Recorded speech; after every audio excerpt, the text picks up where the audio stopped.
So ini adalah model SRK 921. So model ni bakal dipasarkan ke pasaran Malaysia, tapi harga dia kita belum confirm lagi.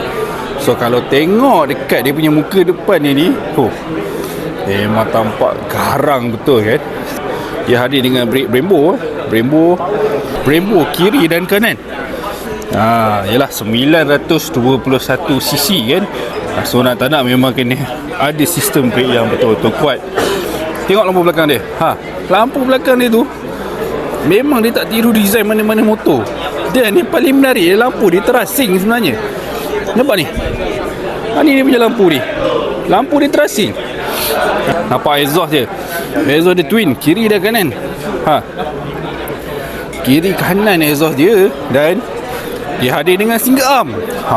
Banyak dah motor-motor sekarang ni yang pakai single arm. Okay, so memang bila tengok daripada jauh nampak apa, memang betul-betul handsome motor ni. Cuma harga je kita tak tahu berapa. Okay, harga dia kita tak beritahu berapa. So ini dia punya meter dia. Meter dia. So dekat sini pun dia punya button. So ini dia punya tank dia.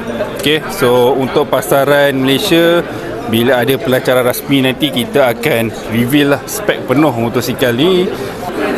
So apa pendapat korang tentang motosikal ni? Agak-agak kalau masuk pasaran Malaysia ni, adakah harga dia kompetitif ataupun tidak? Cuba komen sikit dan tengok sikit apa pendapat korang. Music.